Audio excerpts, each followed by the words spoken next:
Hey everyone, James Cordes here with the Mortgage Group. Thanks for checking in. It is April 15th, coming at you with your mid-month market update. It's been a minute since I've sent out a video. Good to be in front of you guys again. Hopefully you're still receiving the monthly update every 2 weeks. But I want to get in front of you and just chat with a few things that we're seeing right now. Tariffs are dominating the headlines, not just the headlines, but they're dominating the markets too.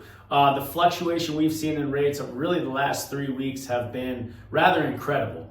Rates jumping up, then really jumping down a couple weeks ago to a really kind of new low for the year, and now we're back up close to a new high for the year. And that's the nature of the market, especially as kind of the world, certainly our country and the world, are adjusting to tariffs and everything that's coming with that. In fact, those are dominating so much that last week's CPI and PPI data from March went largely ignored by the markets because the tariffs were really kind of the indicator of what's going to happen in the future, or that's at least what markets were looking at. The good news is, late last week, we got some information from the administration that they're going to pause some tariffs on certain electronics, on certain products. The stock market certainly enjoyed that, as if you've been checking your 401k, as the markets jump back up. And so that was a nice kind of recovery from everything that happened last week.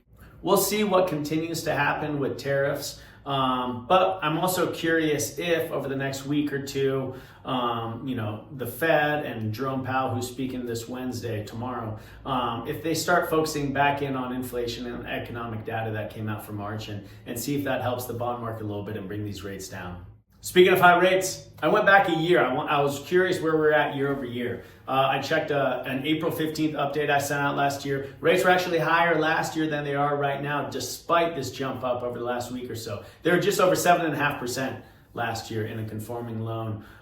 Jumbo was even a little bit higher. Govy was high sixes. So we're actually in a slightly better spot than we were a year ago. Lastly, and you're aware of this, it is tax day, April 15th. If you haven't filed by today, you need to, or you have probably filed an extension. When it comes to underwriting, when it comes to financing, qualifying for a loan, you have to have that extension on file. I know a lot of self-employed borrowers have probably extended, and that can go all the way through October 15th. Obviously, if you have the extension, you're going to be using 2022 and 2023 tax returns. And so there's a little bit more paperwork when it comes to showing what happened in 2024, especially if you're self-employed. But make sure you get that file extension, or the extension file today, and then get those files done before October.